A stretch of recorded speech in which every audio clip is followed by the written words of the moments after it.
Good afternoon, everyone. Welcome to today's Explorer Classroom. My name is Joe Grabowski from National Geographic, and I'll be your host for today. Really excited for today's hangout because we have one of our textbook-sized satellite BGAN units in the field in Mexico with National Geographic Explorer Luli Martinez. I'm going to give Luli a little bit of an introduction, and then she's going to tell us a little bit about what she's up to. But before I do that, I want to give a quick reminder to any classrooms who are joining us live via YouTube.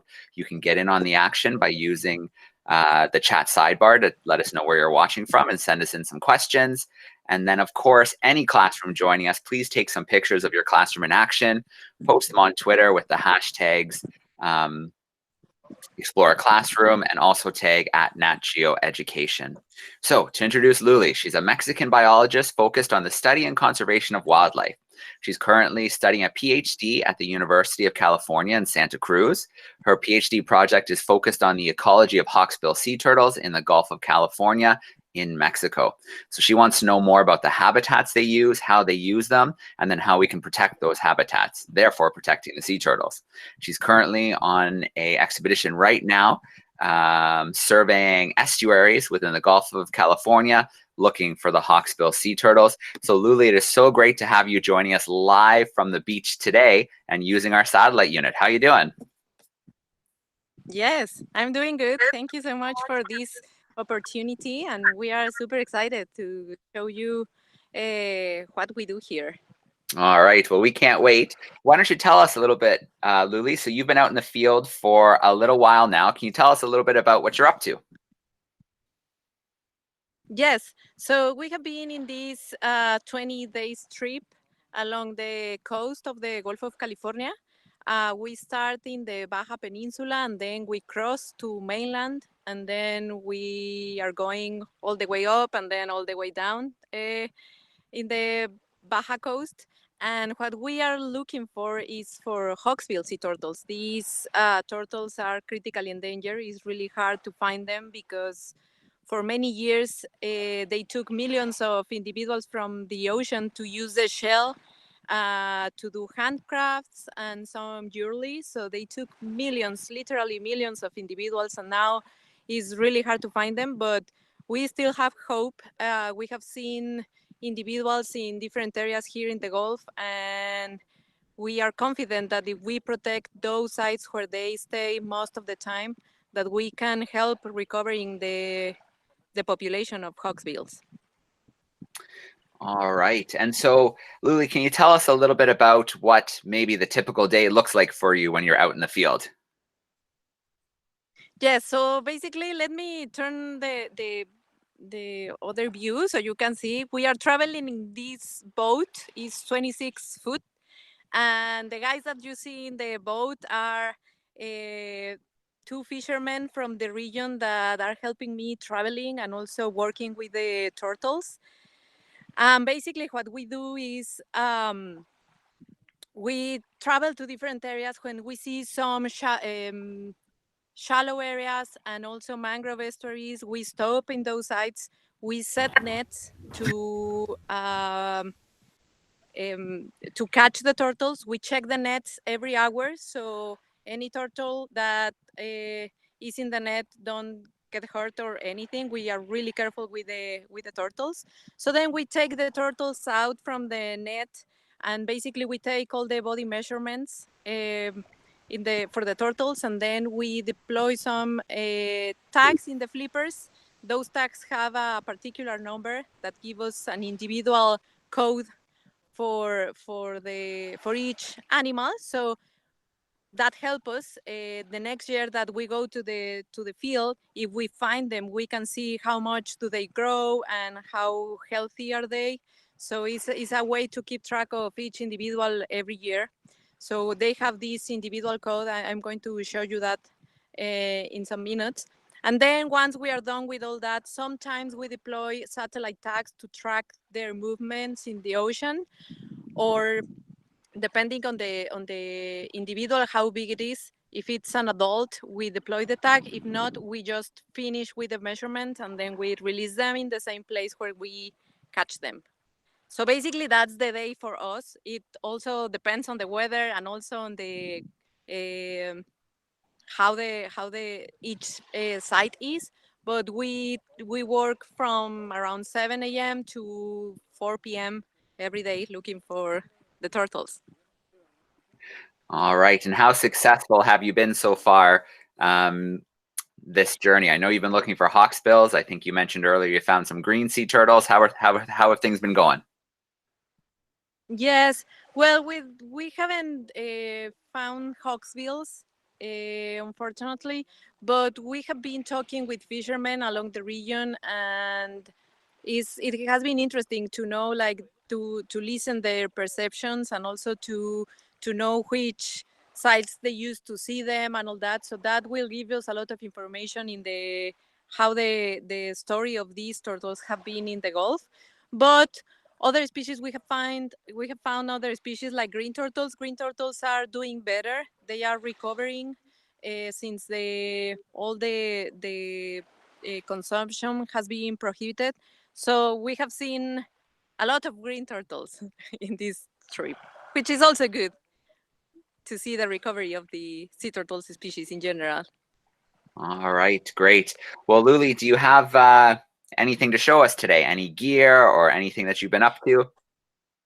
Yes, we have a turtle actually. Today we catch a green turtle this morning. So if you guys want, I'm going to show you the turtle and also what we do, how we measure it, and then we can all release it. That sounds awesome. So if you see, let me show you this beautiful animal. Espera tantito, déjales enseño la tortuga. So this is a green turtle. This turtle is a small one. There are turtles that are much bigger than this one, but this is a beautiful animal. As you can see, these sea turtles in general are adapted to move in the water. So you can see that the shell has a shape more like a hydrodynamic shape, so they can move fast in the ocean, and also the limbs are like as flippers. You can see these, and then that allows them to be really really fast animals in the ocean. Green turtles eat mostly seagrass and algae. They are herbivores. They don't like meat, and they are just. I just think that they are just amazing. Maybe she's going to breathe soon. I mean, she's breathing. They do like a special sound. So what we do with the turtles is we take the body measurements based on the shell. So, sí, puedes empezar. So we take the large of the shell and also the width of the shell, and that gives us information on how fast they grow each year. So we do that. As you can see, Felipe is doing this. We have been done this since 2005. We are going to cover the eyes because they get nervous when we are working with them. So with that, they don't feel that nervous. So then we use two types of measurements. One is with this type of rule, which gives us a more precise uh, um, number of the size of the turtle. And again, is large and then width. And after that, we put some flipper tags. I'm going to show you that. Puedes darle la vuelta. As you can see here, so we deploy these tags. And these tags have a number. I don't know if you can see the number, but each flipper has this tag. So in that way, we put them in both flippers because sometimes happen that they lose one of the tags, so we have the other one as a reference. And so we deploy that, and then once we have all the measurements, we basically release the turtle.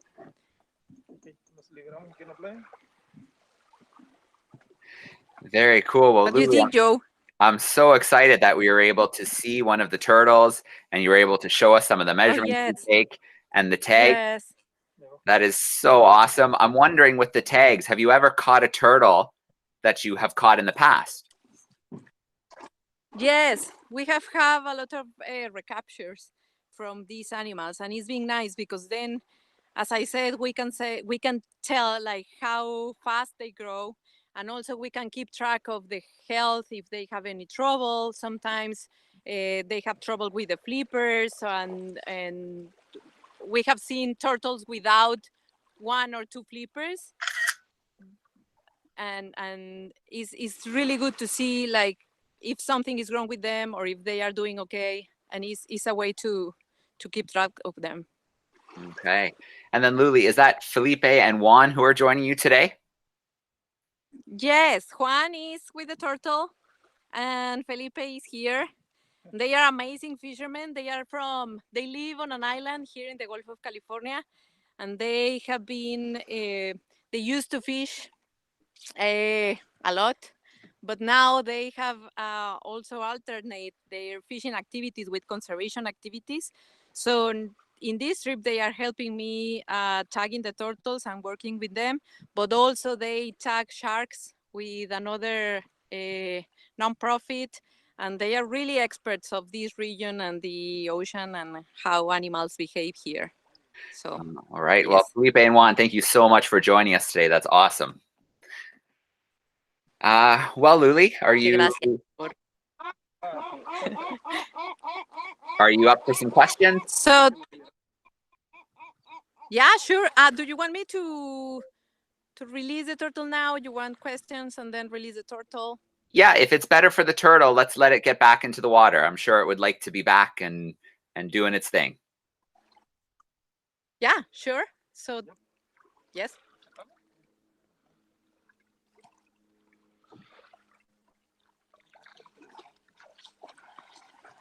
We are going to put it a little bit in the sand so you can see her walk and go. I think it's ready to go.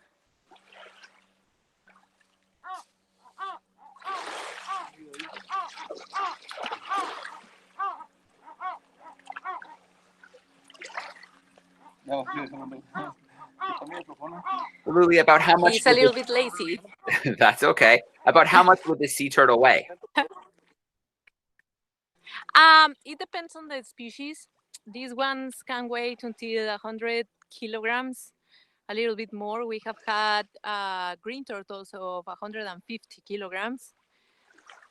This one weighed 30 kilograms, so it's not the biggest one. Okay. Oh, that was tremendous. Luli, thank you so much. That was great. Thank you. All right. You guys for joining us. All right. Well, let's meet some of our classrooms. Let's take some of their questions.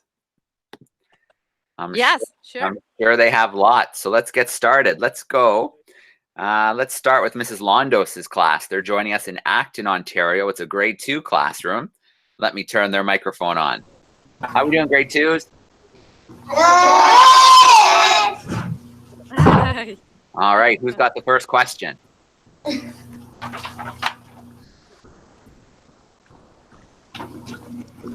Do they ever eat plastic bags because they think they are jellyfish? Well, yes. For some of the species of sea turtles we have in the ocean, there are 7 species of sea turtles, and there are some that eat jellyfish. So sometimes what happens is that they think or they see the plastic bags as jellyfish, and they eat the plastic bag or other types of plastic. They just see it in the ocean, and sometimes it's so similar to the food that they eat that they eat the plastic, and is really bad for them. All right. Great question to start us off. And we're going to jump to another classroom, but I bet we'll have time to come back and visit your class again, Mrs. Londos. This time we're going to go to Mrs. Pearson's class. There's some grade 3-4 students joining us in Calgary, Alberta. Let me turn their microphone on. How are we doing, Calgary? Good. All right. Who's got a question? How many Can you go a little bit louder? I couldn't. Uh-huh. how many baby turtles have you got? That's a really nice question. Currently, we have been caught Hawksbill Sea Turtles, 70 Hawksbill Sea Turtles. And the other ones, the green ones, we have a record of 10 green turtles, but basically it's because we don't work with that species that much as with the hawksbills. So if we were like focused on the green ones, for sure we could have many, many more because there are more than hawksbills. But currently 70 hawksbill sea turtles and 10 green turtles. All right. Let's jump to our next classroom. This time we're going to go to let's go to Brampton, Ontario with Mrs. Alexander's class. They're a grade 6 class joining us. Let me turn their microphone on. How we doing, grade 6s?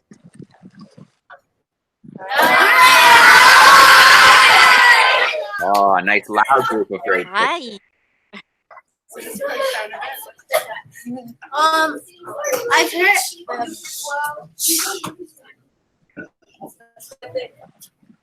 Well, I've heard hawksbill sea turtles are critically endangered, right? So, do invasive species play a part in their decline?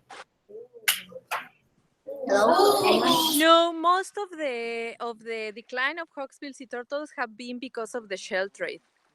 That has been the main threat for them, even though many years ago people used to eat sea turtles. Right now, any trade or consumption is prohibited. But in particular with hawksbills, besides the fact that some people ate them, it was more the shell trade. They took literally almost 2 million individuals from the oceans, adults and also juveniles and subadults, so like all the sizes of hawksbills. So doing that diminish a lot the number of hawksbills, because if you take a lot of adults from the oceans, then you don't have adults that go to the nesting areas and lay eggs. So then you don't have the next generation of sea turtles, and that is what happened with hawksbill sea turtles. All right. And it's jewelry is often what they'll use the shells for? Yes, they do a lot of jewelry in Japan. Japan was the main importer of shell from everywhere, and they do jewelry basically. And it's currently a problem in the Caribbean, for example. You go to markets and all that, and there are people still selling bracelets and stuff with the shell. Even though it's prohibited, we have still some illegal market. All right. So I want to give a quick reminder. We have lots of classrooms who are watching us on YouTube right now, and I want to give a shout out to 3A from Edmonton, Alberta. A shout out to 4A from Stony Plain, Alberta, who are joining us. Who else? We have St. Martin's School in Thunder Bay joining us. So thanks everybody for joining us. And let's take one question from online quickly. This is from our class in Stony Plain. And Luli, they're wondering, how often do they lay eggs and how many, the hawksbills? Hawksbills. So hawksbills, they don't go to nesting areas every year because for the turtles, it's a lot of energy to move from the foraging areas to the nesting areas. So usually they go between every 2 to 5 years to the nesting areas, which is also a problem. I mean, it's kind of a problem because you don't have eggs from all the females every year. And also there is another interesting fact, and is that hawksbills can lay eggs until they reach between 20 to 30 years old, which means that we really need to keep them alive, not only, I mean, since the moment they born until they are 30 years old, so they can reproduce and lay eggs. So once they reach 30 years old, they go to nesting areas every 2 years, every 3 years, and they lay around 80 to 100 eggs per nest. and each female can go in the nesting season. They can lay like 3 blocks of eggs. I want to say so. They lay the first 100 eggs, then they come back to the ocean. They mate again, and then come back to the beach, and they lay another 100 eggs. They do that around 3-4 times, and in a season. All right. We have Mrs. Green's class. There's some grade 4 or 5 students, and they're joining us from Toronto, Ontario. Now, Mrs. Green, your microphone is just off of my screen. Are you able to turn it on for me? Unmute the microphone.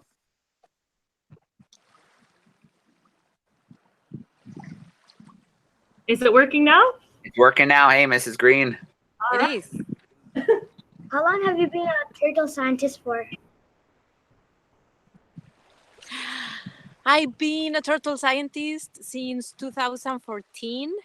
Before that, I used to work with terrestrial mammals, but then I changed to the oceans because we still need to do a lot to protect the oceans. So that's why I changed to the oceans and with turtles since 2014. All right. Great question.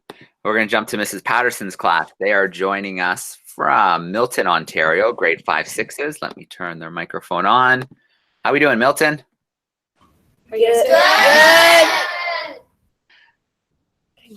How long do sea turtles usually live for? How long? What? Can you? How long do sea Ask turtles me again? usually live for? They used to live between 80 to 100 years. Depends on the species, but they are really ancient. They are really old animals, and they have been on Earth for more than 100 million years. Not these particular forms, but the ancestors of these turtles inhabited the Earth 100 million years ago. So they are really ancient animals.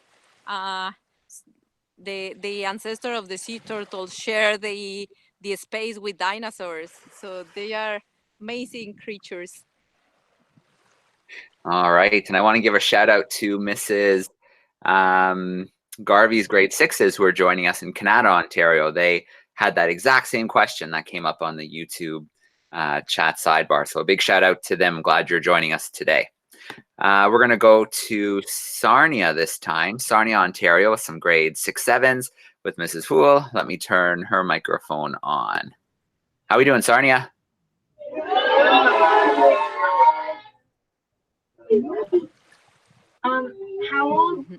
How do you tell how old the turtles are? Can you repeat me the question? I didn't Yeah. hear. Yeah, she was wondering, how can you tell how old the turtles are? Is there a way? Yes, well, there are estimations to know the age of the turtles based on the size of the shell.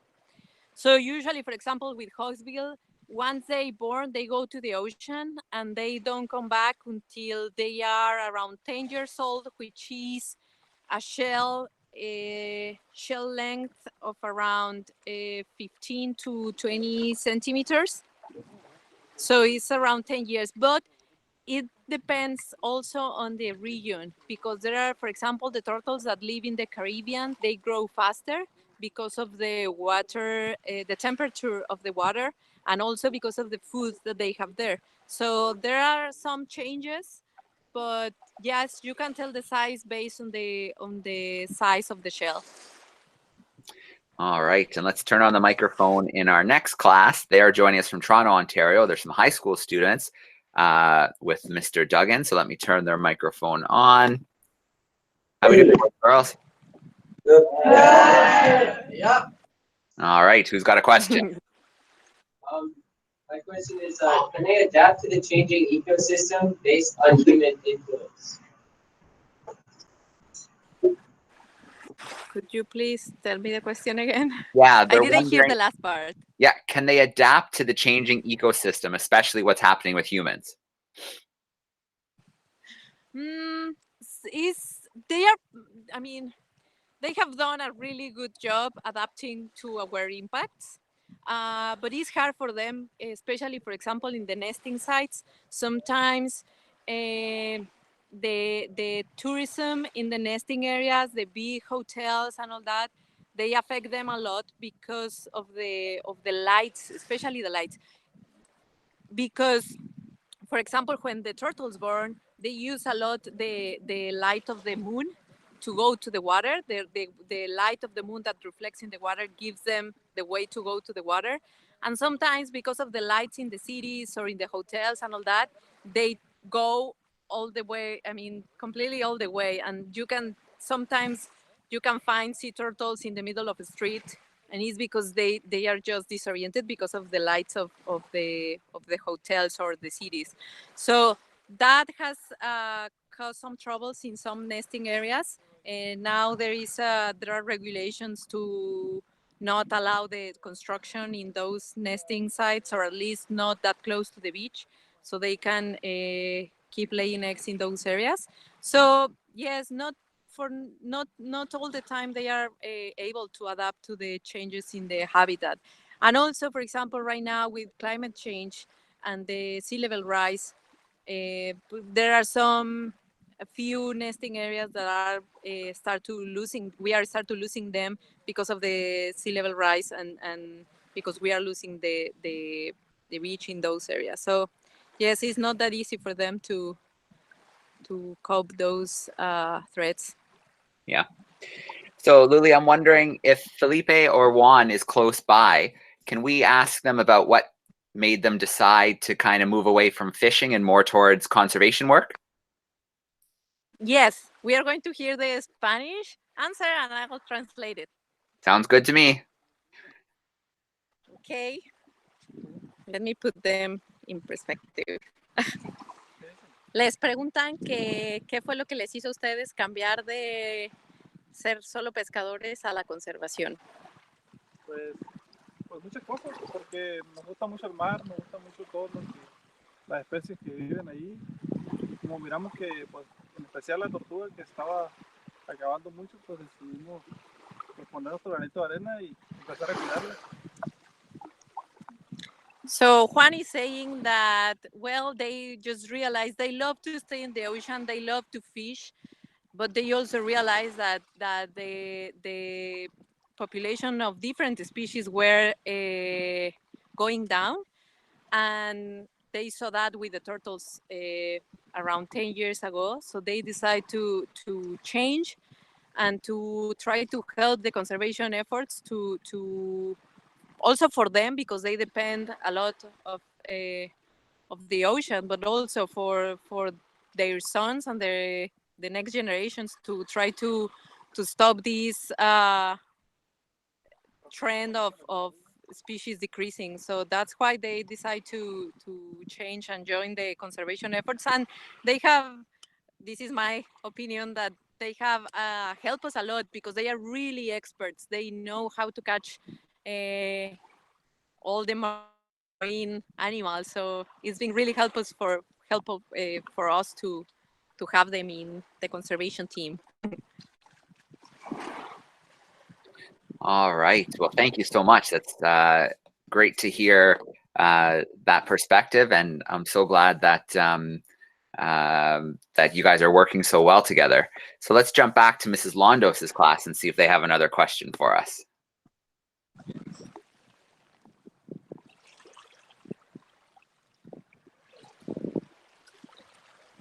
Oh, let's try that again. I don't know if the microphone turned on. Mrs. Laundress, can you hear us?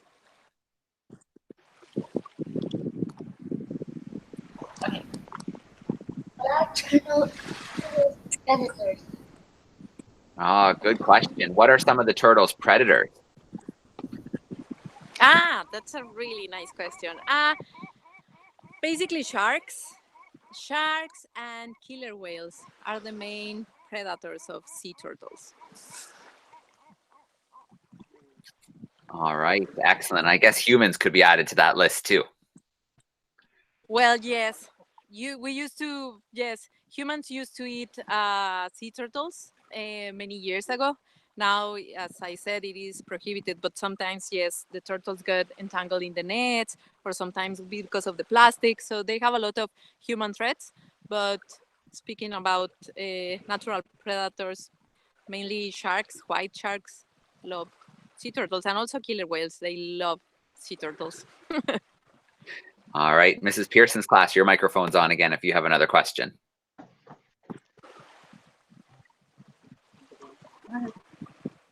What is your?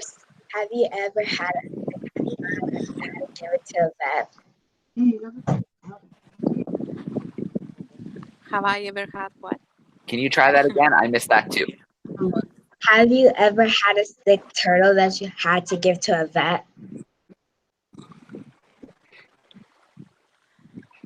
No, we haven't had that. What we have once, we caught a green turtle that had the flipper entangled in a rope. So the flipper was mostly almost separated from the body. So we needed to cut it in the field, and we obviously clean and check that everything was okay. It was almost like separated. We didn't do that much, but we helped her with that because it was more like he was just having troubles with that flipper. But besides that, turtles here in the Gulf, they are healthy. They are pretty healthy. There are other places where they have some virus and bacteria that have caused some troubles with the sea turtles, but here in the Gulf they have been healthy. As the turtles that I have seen, they haven't had any trouble. All right. Well, grabbing another question from our online classes. I'll give a shout out to a couple more classrooms. We've got Holy Family School in Thunder Bay, some grade 4s joining us. Mrs. Mossman Cross's group is joining us. Mrs. Vangali's group is joining us. Lots of different classrooms joining us. We have a group in India joining us. So lots of cool classrooms.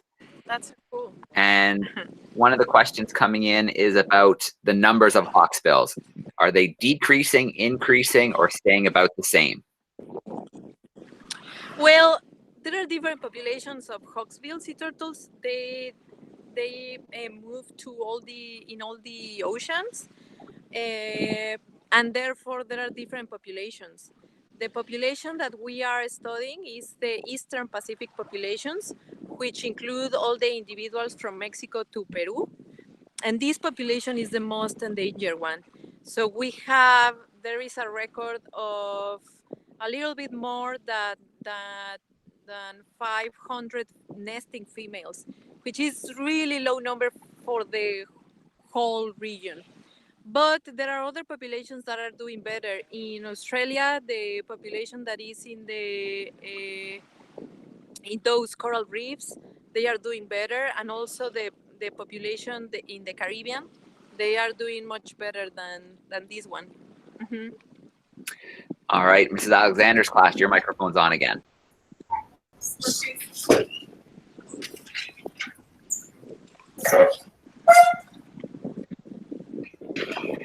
Why do you choose to research about turtles but not any other normal or endangered species of any type of organism? So with that question, why did Luli pick turtles to study? Yeah. Well, I decided to study Hawksbill Sea Turtles because they are really endangered. That I realized that if we don't do something with them and protect them, we are going to lose them. So that's why I decided to study hawksbills here, because I realized that, okay, we have seen some individuals, the population is still here, but we really need to do something. And that's why I decided to start, like, especially trying to understand where they are and which places do they prefer to stay, so we can protect those sites instead of trying to protect the whole Gulf of California or the whole Pacific Ocean. If we identify those habitats where they stay most of the time, we can focus on those areas and protect those particular areas and have more chances to recover the population. That's why I decide hawksbills. All right, Mrs. Green's class, if you want to turn your microphone on one more time for me.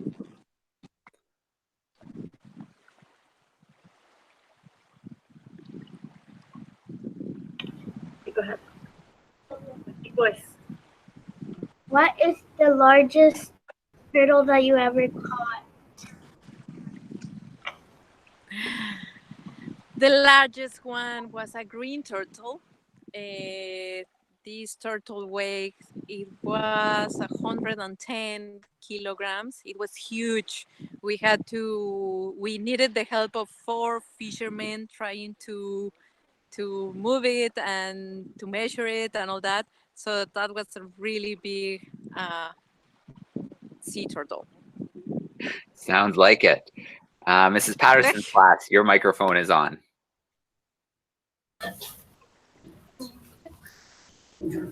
Was that sea turtle that you just captured recaptured turtle?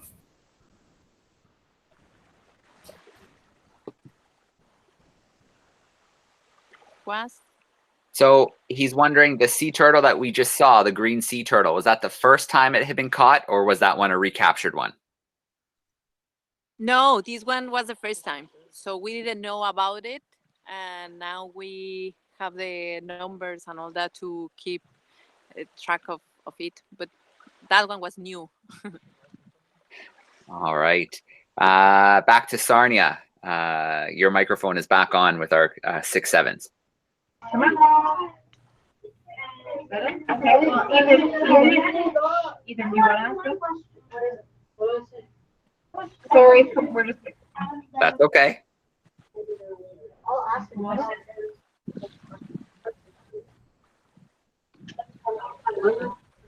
Oh, how fast do they swim?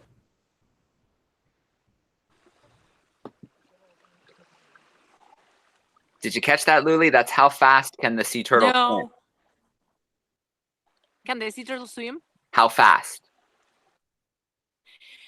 Well, I don't have the specific data on that, but they are really, really, really fast. Like, you cannot catch them if they see you. Sometimes you swim with them, and they are, as soon as you approach them, they just start moving so fast you cannot keep moving with them and not catching them. They are amazingly fast, which is different when they lay the eggs at the beach, because they are more adapted to the oceans. When they are at the beach laying eggs, they are more slow, and it's hard for them to do the lay the eggs and all that. But in the oceans, they are super fast. All right, we'll visit Mr. Duggan's high school students one more time, see if they have another question. Right, that's it. How does the destruction of coral reefs affect the population of seafood? All right, so Luli, in case you didn't hear that, that was, how does the destruction of coral reefs affect sea turtle populations? Well, with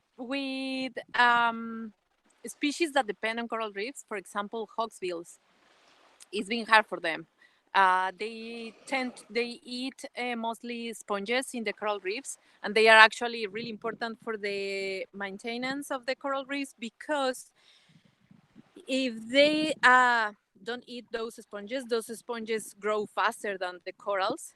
So then we would have like mostly reefs full of sponges and not corals. So they do a really good job controlling the number of sponges and keep the coral reefs healthy. Without the coral reefs, there are not that many places where they can find the food. So it's hard for them to find the food. However, for example, with the population here in the Gulf of California and in Central America, the Eastern Pacific that I told you, that population, because naturally we don't have huge coral reefs in this region, these hawksbills have adapted and they have been using mangrove estuaries. So we have seen that they stay a lot of time in mangrove estuaries. They find some sponges there. but they also eat mangrove roots, which is something really different for these species, but it's an adaptation for them because we don't have that many coral reefs in this region. All right. Another quick shout out to a few more online classes. We have St. Michael's Choir School joining us in Toronto. So lots of really great classrooms joining us today. And we'll wrap up with one more question from online. And we have a few groups who are wondering, can you tell us about a couple more adaptations that sea turtles have? Well, yes. Let me think. Well, sometimes the beaks are adapted according to what they eat. For example, the green turtles, we couldn't see it with the one we had, but they have more like a sierra in the mouth, so they can cut the seagrass that they are eating, which is different. For example, the hawksbills, actually the name hawk comes from that from the bird, because the beak is more like a hawk form, and that helped them is kind of strong, and that helped them to grab the sponges and take a piece of that, because the sponges are not kind of hard to eat. So that is also an adaptation for them. The biggest turtle, which is the leatherback, they had a particular structures inside the mouth because they eat mostly jellyfish. So they have a particular structures along the mouth. So to process that jellyfish, you can check Google and put leatherback mouth, and you can see all these structures that I'm telling you. So they have adaptations according to what they eat. And also, well, as I told you, the flippers that are adapted to, obviously, to the life in the ocean. And the size, the type of the shell, if you see, is they cannot, for example, hide inside of the shell as the tortoises in the continent. And is that adaptation, like, obviously they cannot hide inside, but at the same time, that form gives them more less resistance in the water, and they can travel faster. All right. Well, Luli, thank you so much for taking some time from your busy day out in the field to hang out with our classrooms from all over North America today. That was a ton of fun. I'm so glad we got to see a sea turtle and learn more about what you do. And obviously a huge thank you to Felipe and Juan for helping you with your work and helping us out today. No, thank you so much for the opportunity. It's been a pleasure for us to show you a little bit of what we do. I hope all of you enjoy it. And thank you. Thank you very much for this opportunity, Joe. All right. Well, I'm going to turn all the classroom microphones on now. And boys and girls, I need you to be nice and loud and say goodbye and thank you so that Luli, Juan, and Felipe, and maybe even our sea turtle friend can hear you. So nice and loud, goodbye and thank you.